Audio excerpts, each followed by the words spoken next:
So what becomes abundantly clear is that right from that incident day itself, that these people are bound and determined to finish that other part of the crime, which is to get those catastrophic ends.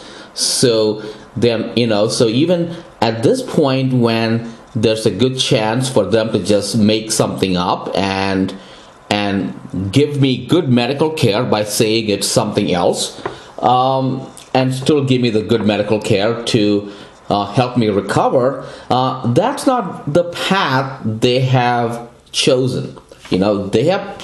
They have chosen the path to get the catastrophic end. So ultimately, when we look at things that look like a cover-up, it's not a cover-up, because you are still finishing major portions of the crime. If someone is intent of burning down, one entire city block, and you have burned down one building, and if someone else is showing up afterwards and blocking access for the fire department and helping the rest of the buildings burn down, that's not called being in a cover-up. That's actually helping the crime. So anyway, so what happened is, when I was able to walk out, the noticeable problem started as a small trickle. But then in 2013, for the purpose of finishing the job, now I didn't know what was going on, Dr. Kulkarni gave a sham diagnosis and gave meds which brought on overt major problems. And the initial damage was done to the pituitary region.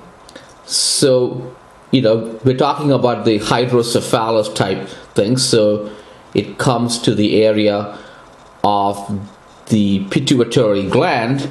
And then also throughout the brain with the seals and the barriers, because that's like the water damage. That is just like you have a flooded out car, or you have like a dam or something which has been damaged by water. So a non-exhaustive list of the problems that have come about and getting worse are great injury to the heart, deadly arrhythmias with astronomical values appearing on the treadmill test, the brain swollen and pushing the skull outward. Had the skull not expanded, I wouldn't be around. The teeth getting crushed. Cannot do anything about toothache and loss of at least 8 teeth because local anesthetic, the nerve block, enters the brain via the damaged barriers. Blurred vision when tilting head downward. Cannot drive at night. Numbness in fingers. Pain in hands. Sensation of electric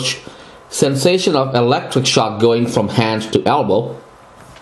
Regularly losing my footing and twisting my ankles when I'm not fully focused on the act of walking, sweating with exertion, and at the same time much of the body is cold, pressure from the brain pushing down on the spine and producing great damage on the upper spine, large quantity of fluid accumulating in the upper torso, greatly dehydrated and have to wake up at night frequently to drink water, very thirsty and sick at night. Well, now that problem is coming on all throughout the day, and it looks like, okay. And then there's also unusual hair loss in the first year that followed, which was like weird. It was just on the left side of the head, and of course that's the side that where the injury occurred was done. It was done through the left ulnar artery and sent up to the left half of the brain. Now that interesting, that hair loss weird pattern resolved, and recently rapidly occurring male pattern baldness, and we know why that's coming, and that's because the original thing was kind of due to which side the damage was on.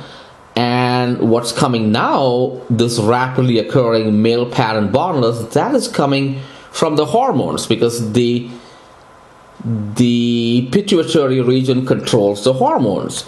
So then that's kind of the same reason for the dehydration, because there is something called the antidiuretic hormone, and what happens is if you secrete out all the water, then you have a lot of problems. You know, you need the water and the nutrients staying in your body. Okay, and then having to sleep throughout the day a total of 18 hours. Then I also appear 20 years older than my age. So even if I appear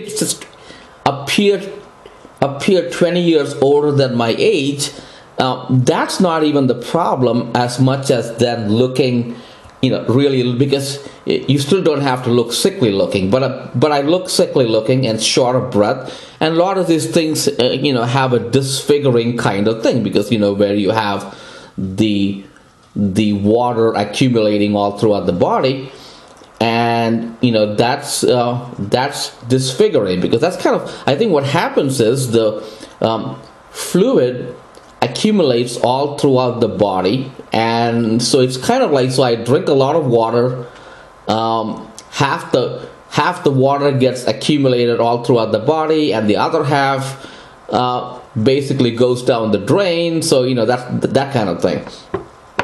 And okay, so anyway, in a lawfully recorded call, and all my phone calls have been, and conversations have been lawfully recorded, I went to Capital Imaging in 2016. It is heard that Michelle Miller does not recognize me, and perhaps her memory of what I look like is, you know, from the new information I learned from the Santa Cruz case, you know, what I'm thinking is her memory of what I look like is not limited to that day in early 2013, but she daily views the video.